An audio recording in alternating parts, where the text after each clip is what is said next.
What is going on, Tricology family, and welcome back to another episode of the Tricology News Talk. Now, for this episode, we got not one, but two movie reviews for y'all today, and we're going to be discussing which is, or could be, or is it, the downfall of Disney.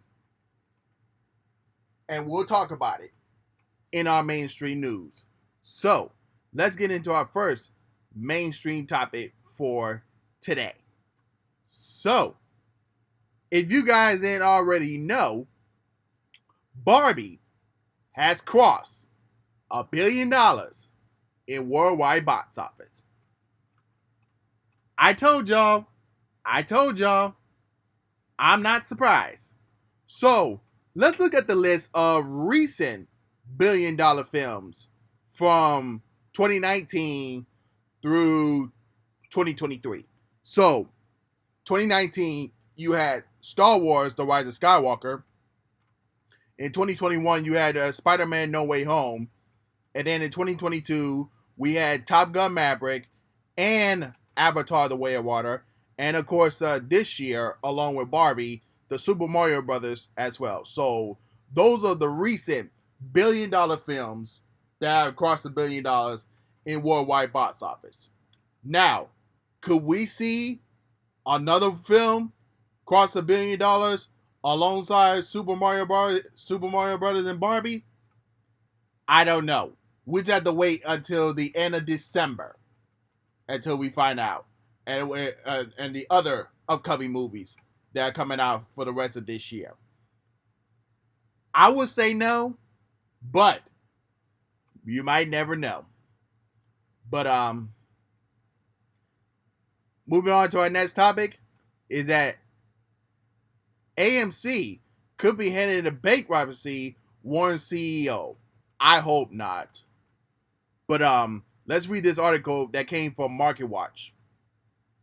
Last month, in an open letter to shareholders, Aaron warned that if AMC, which is currently at 5.58%, is unable to raise equality capture, the risk of material increases of the company receiving a running out of cash in 2024 or 2025, or of AMC being unable to satisfy, refinance, or stretch out the maturity sum of its debts. Now, Barbenheimer may have speaking out on a RPC, but cash is very tight for AMC. The CEO warns. AMC's plan is to convert its AMC preferred equality units to common the stocks was blocked from last month, where a Delaware judge rejected a settlement that would have a deal to proceed, and the stock compensation plan was part of the movie theater chain, meaning Star's darling ongoing battle would eliminate the debate, the debit. I hope AMC don't go bankrupt. That's all I'm saying. Please don't go bankrupt.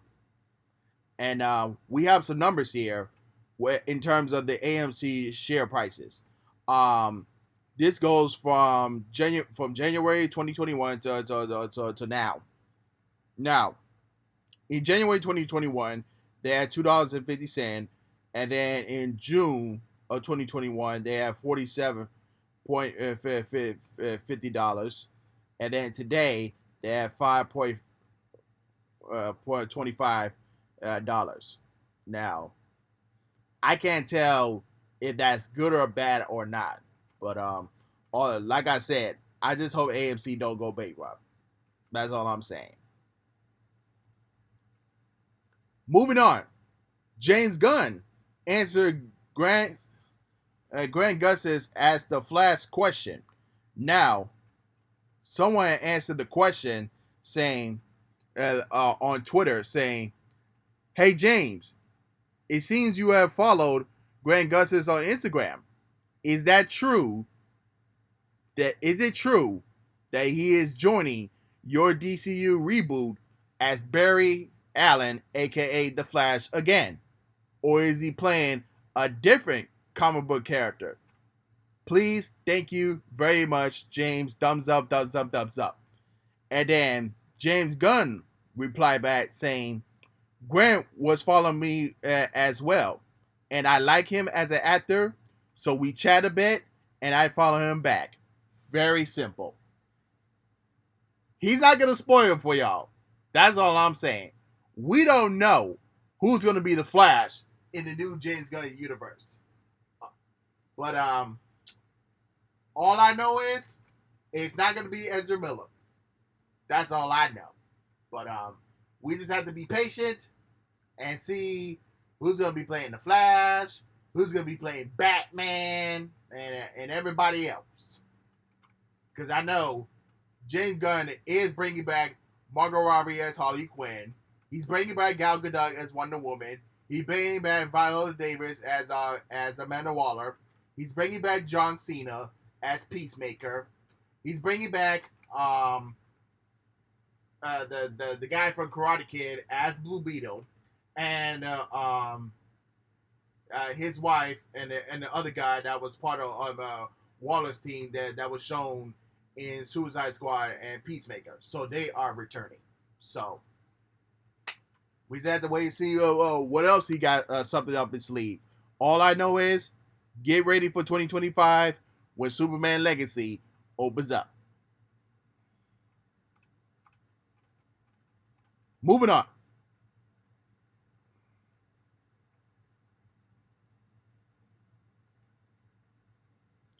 Marvel, the VFX artist team, has voted to unionize Marvel. Marvel, y'all in trouble. Let's read this article for Variety. Visual effects crew at Marvel Studios have voted to unionize ITAESA announced on Monday. A press release notes that a supermajority of Marvel's more than a 50 workers crew has signed unionized cards to indicate they wish to be represented by the International Alliance of Theatrical Stage Employees.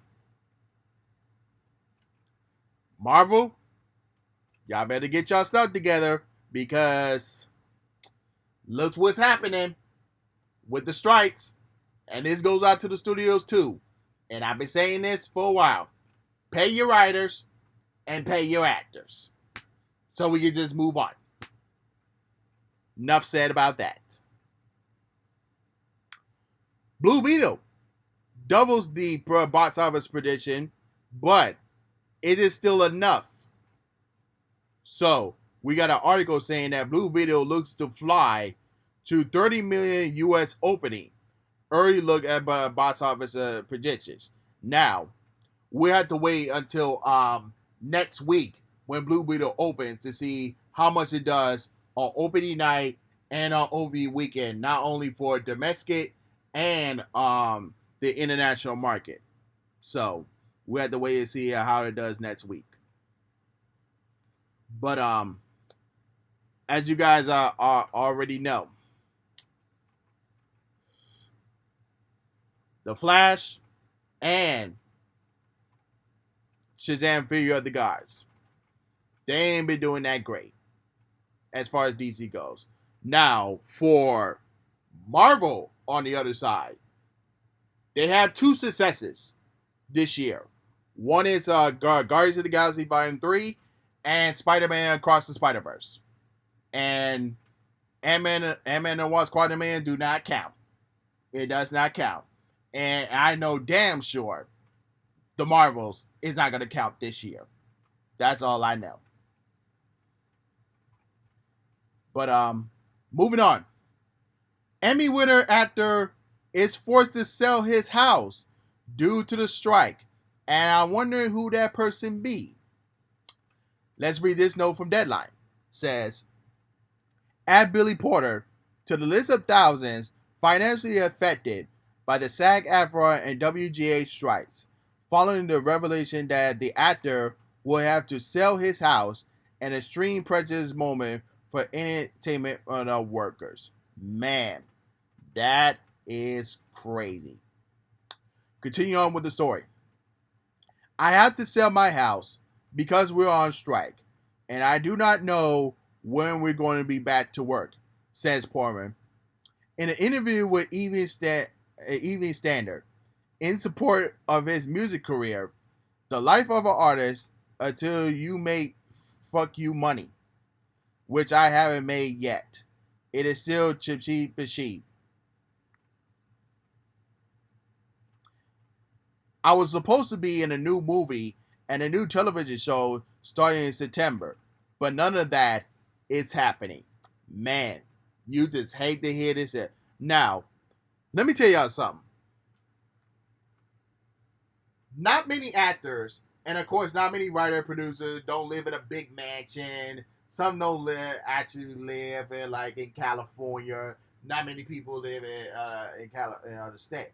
Now, I myself am an indie as an indie filmmaker. We have other jobs that we have. Luckily, I have a television job that I work at, and I love it, and that's what pays the bills, and I love the job. And then, but in today's economy, you gotta at least have two jobs just to live among yourself. No matter if you're living in Florida or L.A. or in New York or whatever your state are living in, and I know Georgia. A lot many filmmakers want to go to Georgia, but and I know it's not making money there, and also or houses is very cheap there, but at the same time, it's getting crowded over there too. Just like here in Florida, it's getting crowded right here, and um, and I always say to my peoples, whatever your home state is at, what is it, North Carolina, New Orleans, Texas, New York, New Jersey, wherever you at, and you love doing film and television, content creating everything, do what you do in your own state. Make a name for yourself in your own state. You don't have to always move to California. You do not always have to move to New York. You don't have to always live in Georgia. You don't have to live in none of that. Just make your own success wherever you at. As far as the indie filmmakers go. Now, as far as Hollywood goes, and then going back to Billy Porter's situation. Now, when you don't have like a business on the side or something that keeps making you money while you're not doing other gigs and project other stuff, then you will be in trouble. So it seems to me he probably didn't have was only depending on the movies and television projects. They help getting that check every month. So that's not working now because of the strike. So it is what it is, man. I hope he's living somewhere, something nice and good, and not like in the streets and something like that. So, but all good wishes to him. So it's sad he had to lose his house because of the strike. And I'm telling you, they're trying to they're trying to keep the writers to lose their house. It's crazy. Now, going to Disney, like I was talking about earlier at the start of the show. Apple to acquire Disney, says analyst. Mm-hmm. Remember when I talked about on a previous episode on why Disney World has a low attendance in the park this year, and then why is Disney's having low box office numbers and retains their films this year? Man, enough said about that. But let's read this story coming from the Hollywood Reporter, and it says a Disney sale to Apple. Don't count it out this time. Facing the staggered problems affiliated all legacy studios. Is Bob Iger completing a once unthinkable option? The signals he sent in the Sun Valley suggest it could happen. Now, let's break down some of the things that is happening here. Now, if you look at the market values right now, Apple is currently doing 2.79 trillion right now. That is crazy. And look at Disney right now. They're at 160.64 billion right now. And now let's break down some of the properties that Disney have. And then of course you have Disney itself, the Walt Disney Company. You have ESPN. You have ABC.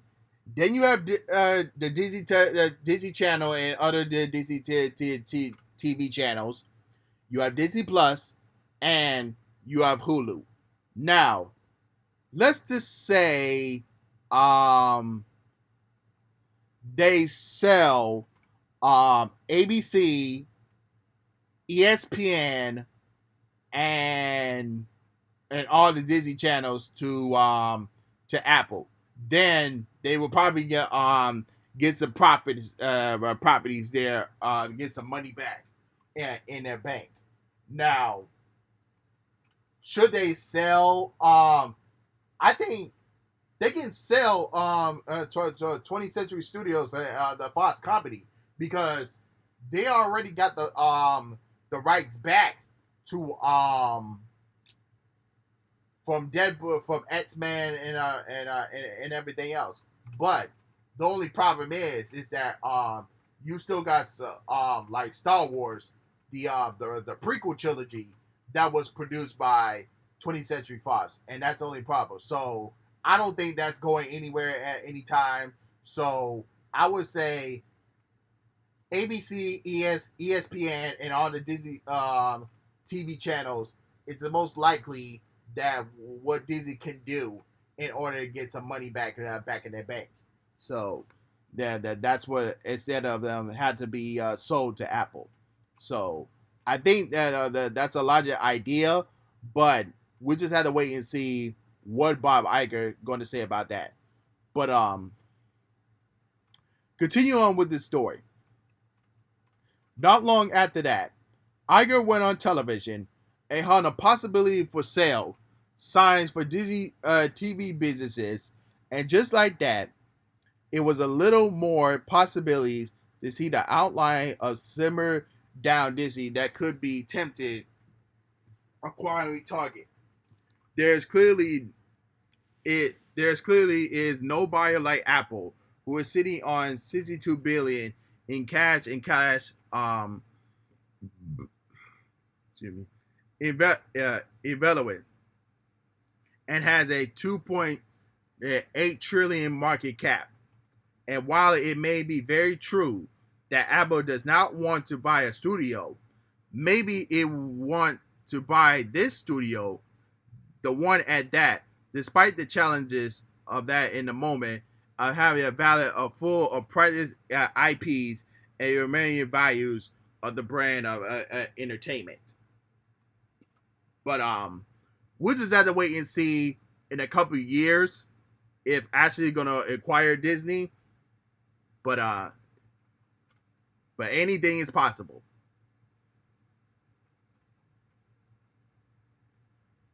And speaking of Disney, Deadpool has been removed from the release calendar. Oh my goodness. Again, because of the strike. But let's read this note here. Deadpool 3 has been removed from Disney's release schedule for the first half of 2024, suggesting that the movie has been delayed. According to the latest quarter 3 2023 earnings report for the Walt Disney Company, the schedule of the upcoming theatrical releases seems to have been updated to exclude Deadpool 3 after a May 3, 2024 release was confirmed earlier this year, with no signs of a new release date. Now, let's look at all the upcoming projects that's coming from now of September through June 2024. So on September 15th, we have A Honey of the Valley. Then on September 29th, we have The Creator. November 10th, we have The Marvels. November 17th, we have Nets Go Wins. November 22nd, we have Wish. December 1st, we have Bike Riders. December 8th, we have Magazine Dreams and Poor Things. December 22nd, we have All of Us Strangers. March 1st of 2024, we are at Elo. I think that's the name. And then March 22nd, we have Snow White. May 24th, we have Kingdom of the Planet of the Apes. And then June 14th, we have Inside Out 2. So this was currently standing from September of this year to June of next year of release projects from upcoming release projects from Disney. So we don't know when Deadpool 3 is going to be getting a renewed release date. We don't know yet. I say until the strike ends. But I will definitely keep y'all informed until we get a new release date. And continue on with Disney. Disney Plus have raised their prices again, almost doubles in under a year. Jesus Christ. And now, before I break down this price here, I want to let y'all know that Disney is going to be doing the same thing what Netflix is doing, and that is they're going to be cracking down password sharing. So be on the lookout for that. But continue on with this breakdown of the new prices. So 8 months ago, the price was for the ad-free plan was $7.99. In December, they increased it to $10.99. Now it's going to be $13.99. Jesus Christ. That's the same price as for HBO Max ad-free. So you ask why they doing this. And I have some notes here, and I say it could be to increase revenue, to increase the percentage of how good Hulu is with the Disney Plus bundle package, to drive people to switch to the ad-supported tier,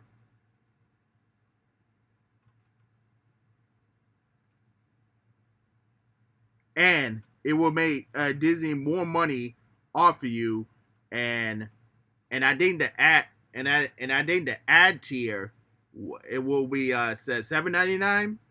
I don't know, but I have the bundle deal, which I get Disney Plus, Hulu, and ESP Plus. That's all I got. But man, this is crazy. Yeah, just be on the lookout when they raise them prices. Jesus Christ. So we got our first reactions for Blue Beetle, and then so far they have been fantastic. So let's look at some of these tweets here. We got the first one saying, Blue Beetle is my favorite post-Nolan DC film. Wow. That is crazy. So, it is an action-packed, highly entertaining superhero story about family that is nothing more important than family. The film is unique in that loving the absolute shares of the Reyes family magic and culture. So let's look at another tweet here saying, the Blue Beetle movie is a blast. Some is too silly and childish for me. A lot of me was laughing aloud. That was towards George Lopez character. Practical suits rots. The Latino representation is awesome. Enjoy the family fun citrus stage. Solid action beats. Overall, it's fun. Let's look at this next one saying, Disney should have marketed Blue Beetle more. It is fun, self-contained, emotional story about family. Evo Morales is perfect cast and shines as Jamie Reyes. George Lopez and Brewer Marquis are also standouts. I am so happy Blue Beetle is the first DCU character. Let's keep that in mind. Blue Beetle is the first DCU character. Superman Legacy will be the first DCU movie. So that way to keep you guys in mind for that. Blue Beetle was a huge surprise. At the shaky start, the superhero movie is full of laughter, action, and lots of heart. Ezra Morales kills it. So does Bremer's George Lopez is hilarious. And Arena Perez is a hoot as Nala. Take the whole familia and brain tissues. Look at the next one here. Saying Blue Beetle stands out from the previous DC entries and mostly due to the Latino flavor. Let's be real. It's funny, emotional, and the action scenes with Blue Beetle are amazing. The cast is beautiful, but Maria and Lopez shine. I can't wait to see more. Congratulations to the director. And we got another one here. That was it. I thought I had more here, but a lot of positives going in for Blue Beetle. But could we say the same thing for next week? And don't worry, I will be talking about more Blue Beetle afterwards when we get to our movie review, because I got my stories to talk about. But continue on with one of our last stories here, and that is Fast X director says there is no third film planned, despite what Van Diesel claims. So let's read what Total Films has to say. And that is, the one thing about Vin is he likes when he's on the press line, he will say anything to get out of the press line. Limber laugh and tell us, and I am the kind of like him and go, yeah, sure, we will go on the moon to the next one. Bye. And then you will never forget. The director continues saying, obviously the next one is coming. And yeah, one movie at a time. I think the only thing that Hollywood keep reminding us that is the one step at a time. Put the foot forward at a time. Let's count our blessings. We are very lucky this movie has well received and well loved. People went to see it in the movie theaters, and now they're going to see it at home once at a time.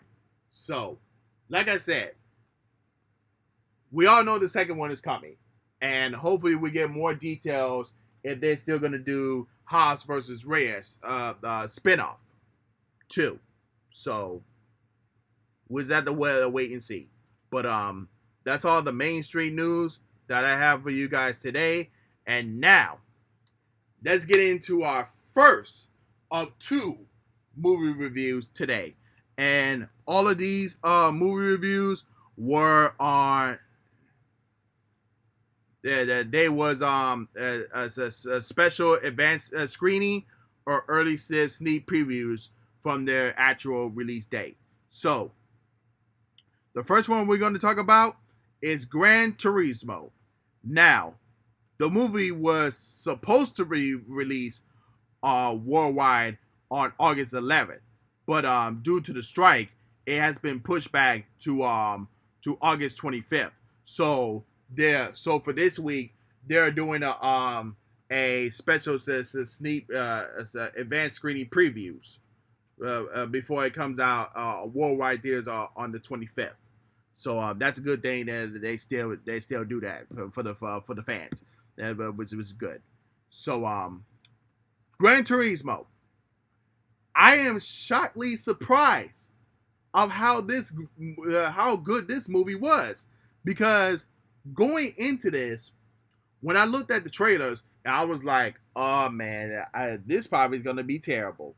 But after watching this movie, this was actually good. This is a good video game adaptation in a long time. Now, let me just say this though. It wasn't great, It wasn't bad. It was good. It's one of those good movies that you can watch and in the theaters and just experience the adrenaline rush uh, uh, uh, uh, for a particular movie. Now, of course, this is produced by PlayStation Productions. This is based on the Gran Turismo video game, and it's also based on the true story of James Marblebird. Sorry if I pronounce the name, but he is a professional race driver, and they do have Gran Turismos that back in the day. So this does tell us the true story of Jan Marblebird, a teenager Gran Turismo player who was able to become a professional race car driver. Now, in this movie, Jane Boy, he did some stunt doubles in this movie as well. So not only they was able to tell his story, but he also did stunt double driving as well. So and they did mention that and at the end credits as well. So that was good to hear. But the actor playing him was I can't pronounce was Archie Megan. I can't pronounce his name, but all this also stars David Harbour and Orlando Bloom as well. So yeah, man, like I said, man, this was an actual good video game adaptation as well. And let me tell you something, all the gamers, all the racing fans and everything in between need to go see this movie. The feel good underdog drama story in this was really good. And I love the visual effects in this movie because all the visual effects you see, it kind of reminds me of like I'm actually playing the Gran Turismo game. Now, let me just say this though. When it comes to racing video games, Gran Turismo was not really my thing. The only racing video games that I would normally play is Need for Speed and Midnight Club games. The Dub edition. So that was the only racing video games I ever played. But I did play some of Gran Turismo, but not that much though. But but anyway, this was a really good racing movie, and like I said, this was definitely a pleaser surprise for everybody. Like I said, most people thought it was gonna suck, but it really didn't, and that was really good about it. Um, Orlando Bloom was great in here. Desmond Houston was really good out here, and David Harbour. Let me tell you something. I remember he made a statement about I don't want and he said this, I don't always want to be remembered as the Stranger Things guy. Let me tell you something. He is doing some absolute great work in recent years. I mean, look at him as Red Guardian in the Marvel universe. Look at him playing Santa Claus in Violent Night. He is doing some great work, man. And I love between him and the young Gran Turismo player in this movie. They have really connected. I really felt the connection that between those two. And man, this was a really good and a surprise pleaser for me for this movie. Now, I would definitely give it a B plus. B plus. Yeah, it was really good. So I would recommend you guys go see that movie. when it comes out worldwide on August 25th. Now, with that out of the way, let's get into the big one, and that is Blue Beetle. Now, you guys already know I had a potential role, well, background role in this movie, and also the production assistant as well. And yes, my scene has made the final cut in this movie, and and y'all will see my scene in the movie. That's all I'm gonna say about that. Now, Blue Beetle. This one directed by Angel Manuel Soto, and this one stars Angelo Mandor from Cobra Kai. He plays Jamie Raider, aka Blue Beetle. And let me say this: this movie was originally supposed to be go for streaming on HBO Max, but the higher ups in DC say, "Oh, we're gonna put this in theaters and instead." So and let me say this: even though this is a DC extended universe movie, but Blue Beetle is the first DCU character. I'm just putting out there. So the premise of the movie, after Jamie Reyes graduates from college, he returns to his hometown at Panama City.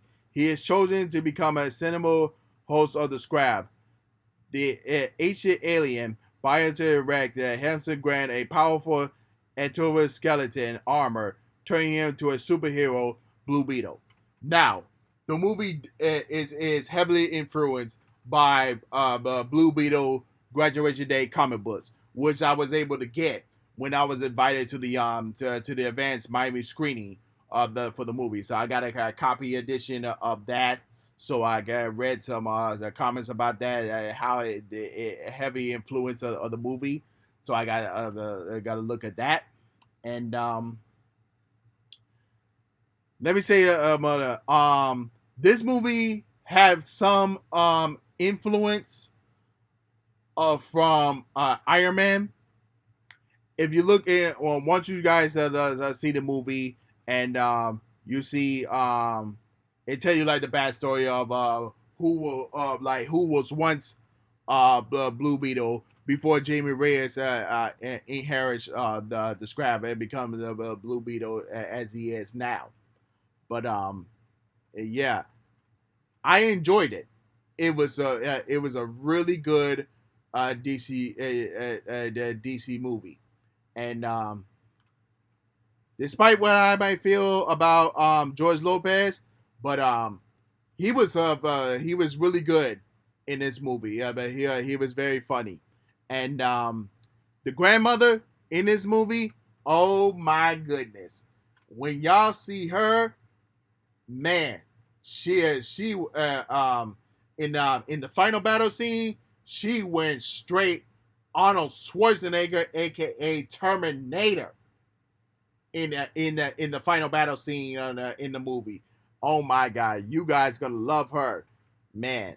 It is crazy, but I ain't gonna tell y'all too much about it. I'm gonna let you guys see it, so let y'all know. And but yeah, and we already talked about the first reactions from other people. So yeah, but other than that, like I said, I definitely enjoyed the movie. I had a great time. Went to the special Miami screening of the movie, and I absolutely enjoyed it, and I hope you guys can be able to enjoy it as well. And I will say, um, there was certain stuff in the movie where like some of the jokes were movie like I said during the first reaction, some of them was very clingy, and some of them was like didn't really need to be there and all that other stuff. But other than that, man, um, this was a really good, and I enjoyed all the action sequence and everything. It was really good, and I hope you guys will enjoy it as well. Like I mentioned, I'm gonna give it a B plus as well. I'm giving it a B plus as well. I definitely enjoyed it. I had a great time being a part of this movie. This was my very first that DZ project I worked on, and I'm very proud of it. So I hope you guys here get to see Blue Beetle and Gran Turismo as well.